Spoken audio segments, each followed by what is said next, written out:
क्योंकि सरकार ने बहुत जोर लाया तुहानू अतवादी साबित करने वास्ते।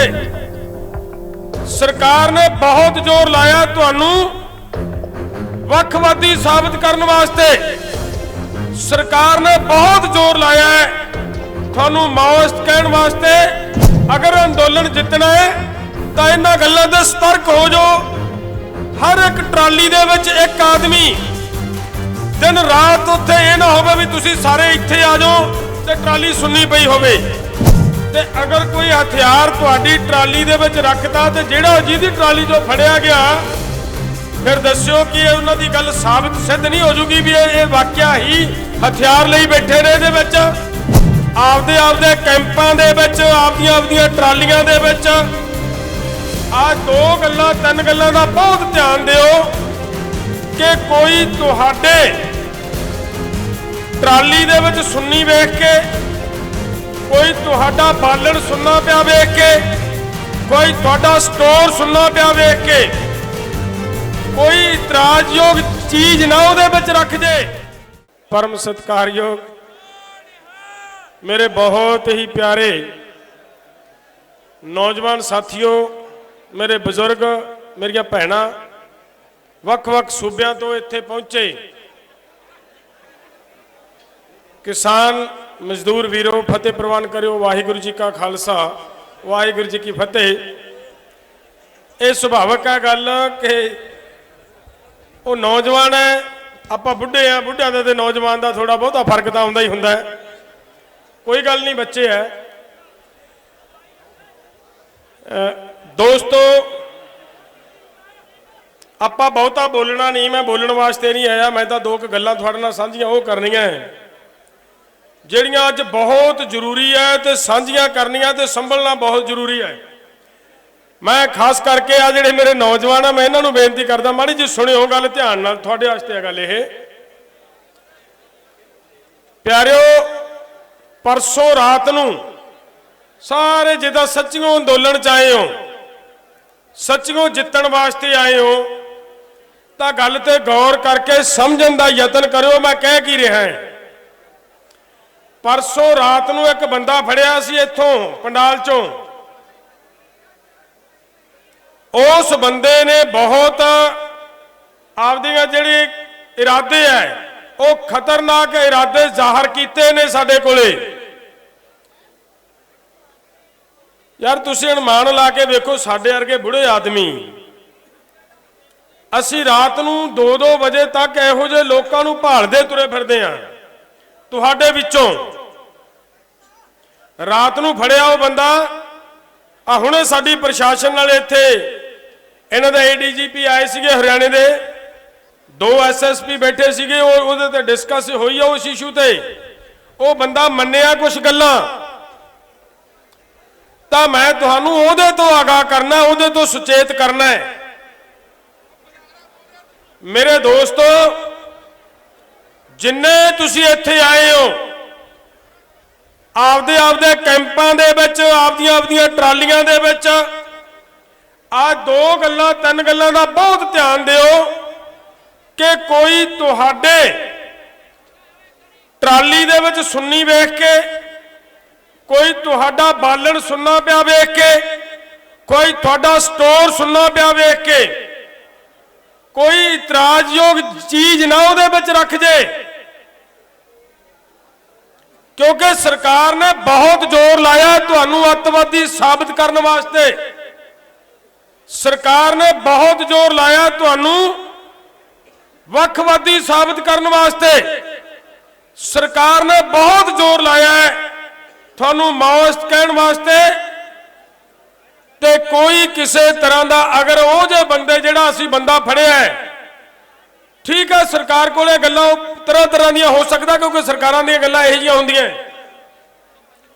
साडे कोले मन्निया कि मेरे कोले हथियार ने, साडा एक गैंग है, असीं इत्थे रैकी कर रहे हैं। ते अगर कोई हथियार तुहाडी ट्राली दे विच रखता ते जिहड़ा जिहदी ट्राली चों फड़िया गया फिर दस्सिओ कि उन्हां दी गल साबित सिद्ध नहीं हो जूगी भी ये वाकिया ही हथियार लई बैठे ने इहदे विच। सतर्क होवो। अगर अंदोलन जितना है तो इन्हां गल्लां ते सतर्क हो जाओ। हर एक ट्राली दे विच एक आदमी दिन रात उत्थे ये ना होवे भी तुसीं सारे इत्थे आ जाओ ते ट्राली सुन्नी पई होवे। तुहाडा उत्थे एक आदमी तुहाडे लंगर च तुहाडे पंडाल च होना जरूरी है। रात भर तुहाडा आदमी उत्थे जिउंदा रहना जागदा रहना जरूरी है।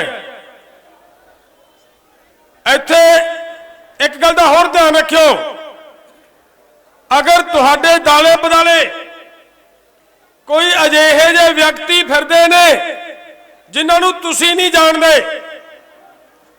किरपा करके तुरंत साडे ध्यान च लियाउण दा यतन करो। वो आदमी भी हो सकता है, वो औरत भी हो सकती है। वो तुहाडे अंदोलन नूं खराब करने वास्ते, तुहाडे अंदोलन नूं बदनाम करने वास्ते ये कुछ हो सकता है। मेरे दोस्तों, सरकार घबरा चुकी है क्योंकि सरकार नूं पता लग गया कि असी इन्हां दा जिहड़ा अंदोलन है शांतमई आ, वर्ल्ड दे विच तुहाडी शांति दे चर्चे हो रहे ने कि शांति नाल लड़ रहे ने लोग, ते शांति नाल लड़न बैठे लोकां नूं छेड़ना बहुत औखा हुंदा है। सरकार यतन कर रही है तुहाडा कलेश पाउण दी कि किसी ना किसी तरीके दे नाल इन्हां दा कलेश बने। ते मैं नौजवानों नूं बेनती करां कि वो कदे भी जे तुहाडे चों कोई फौज दे विच रिहा है ना, अफसर लाइन दे विच, तो समझूगा इह गल नूं कि थ्योरी हुंदी है, कदे भी वो काम नहीं करीदा जिहड़ा दुश्मन चाहुंदा होवे। दुश्मन ये चाहुंदे ने कि तुसीं लोकां नूं तंग करो, लोग तुहाडे खिलाफ खड़े होण। दुश्मन ये चाहुंदे ने, तुहाडे विरोधी सरकारां ये चाहुंदियां ने कि इहदे विच किसी तरह दा हो हल्ला होवे, ये अंदोलन हिंसक रूप धारण करे। आपां सरकार दी पेश नहीं जाण दित्ती, सरकार घबराई हुई है। घबराई होण तो बाद हुण अजिहे हथकंडे वरत रही है जिहड़ी मैं बेनती कीती है। मेरी बेनती है सारे जिन्ने इत्थे नौजवान खड़े हो, ये नियम बना लो, कसम खा लो कि असीं सरकार नूं कोई अजिहा मौका नहीं देवांगे। नियम बना लो कि ट्रालियां दे कोले पहरे असीं खुद देवांगे। कोई सरकारां दे पहरे ते सरकारां दीयां राखियां ते आपां कामयाब नहीं हो सकना। ये राखी आपां नूं अपनी आप नूं करनी पैनी है। अगर अंदोलन जितना है तां जिवें लखा गल करके गया है, बहुत वधिया गल कह के गया हो। ये अंदोलन चाचा अजीत सिंह ने बहुत लंबा अंदोलन लड़िया वा इसे गल के उत्ते। ये लड़ाई किते आए ना समझ लियो भी ये लड़ाई टाइम तुम दसो टाइम ज्यादा ले रहे। ये लड़ाई किते ये ना समझ लियो भी साडी मोदी खिलाफ लड़ाई है। मोदी खिलाफ नहीं लड़ाई है, लड़ाई नीतियां दे खिलाफ है, नीतियां दे। मैं एक दिन नहाई जावां, उत्थे बीबियां चलियां गईयां। अंकल जी दो गल्लां करनियां, मैं कहा बैठो बीबा करदे आ। ते बीबी ने गल पता की कीती जिहड़ी लखा सिंह करके गया है। वो पता की कहंदियां, कहंदियां अंकल जी कुछ बदलो, लोग ना थके जे पे आ, लोग मायूस जे होए पे ने भी पता नहीं की गल है, अगे क्यों नहीं तुरदी गल। हुण मैं इहदे ते गल दसनी चाहुंदा, माड़ी जी ध्यान दे के सुणियो। ये जिहड़ा कानून आया, मैं एक दिन पहला भी गल थोड़ी जी कर गया सीगा। ये जिहड़े कानून आए ने ये गैट दे विचों निकल के आए ने। इन्हां कानूनां दा जन्मदाता गैट आ, गैट ते गैट दे उत्ते साइन होए आ 15 दसंबर 1994 नूं। ते साडे वर्गे जिन्हां दी जिन्नी समझ सी उदों तो लड़ते आ रहे हैं तुहानूं जगाउण वास्ते। जागो लोको जमीन जाऊगी, जागो जागो लोको जमीन जाऊगी। गैट आ गया, जमीन जाऊगी। आपां नहीं जागे, जां मैं कहूँगा साडे किते गल समझाउण च फर्क रहा होना, असीं नहीं समझा सके। अज तुसीं जागे हो, सिर्फ उदों आके जागे हो जदों अगले ने गल फड़ लिया।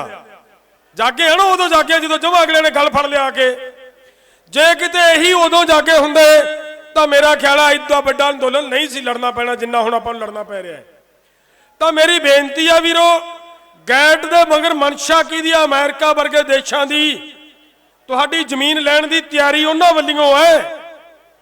ਇਹ ਨਿੱਕੀ ਜੀ ਖੇਡ ਨਹੀਂ ਗੀ, ਇਹਨੂੰ ਵਾਪਸ ਧੱਕਣਾ ਹੈ ਤਾਂ ਸਮਝ ਲਓ ਅਮਰੀਕਾ ਵਾਪਸ ਧੱਕਣਾ ਅਮਰੀਕਾ ਨੂੰ। ਮੋਦੀ ਮਾਦੀ ਕੋਈ ਚੀਜ਼ ਨਹੀਂ ਇਹਦੇ 'ਚ, ਅਮਰੀਕਾ ਨੂੰ ਵਾਪਸ ਧੱਕਣ ਵਾਲੀ ਲੜਾਈ ਹੈ। ਇਸ ਕਰਕੇ ਇਹ ਅੰਦੋਲਨ ਮੈਂ ਬੇਨਤੀ ਕਰਾਂ, ਜਿਹੜੇ ਮੇਰੇ ਵੀਰ, ਮੇਰੇ ਨੌਜਵਾਨ ਜਾਂ ਮੇਰੀਆਂ ਭੈਣਾਂ ਇਹ ਕਹਿ ਦਿੰਦੇ ਵੀ ਥੱਕ ਗਏ ਹੁਣ ਤਾਂ ਬਹੁਤ ਦਿਨ ਹੋ ਗਏ ਕੁਝ ਹੋਰ ਕਰੋ, ਭਾਈ ਮੈਨੂੰ ਐਂ ਦੱਸਿਓ ਬਈ 1994 ਤੋਂ ਲੈ ਕੇ ਅਸੀਂ ਹੋਕਾ ਦੇਣ ਲੱਗੇ ਆ। ਤੁਸੀਂ ਥੋੜਾ ਸਾਥ ਦਿੱਤਾ, ਤੁਸੀਂ ਬਹੁਤਾ ਸਾਥ ਦਿੱਤਾ, ਜਿੰਨਾ ਵੀ ਦਿੱਤਾ ਉਨਾ ਹੀ ਪ੍ਰਵਾਨ ਰਿਹਾ। E5 ਚੈਨਲ ਪੰਜਾਬੀ ਹੁਣੇ ਸਬਸਕ੍ਰਾਈਬ ਕਰੋ, ਬੈਲ ਆਈਕਨ ਤੇ ਕਲਿੱਕ ਕਰੋ।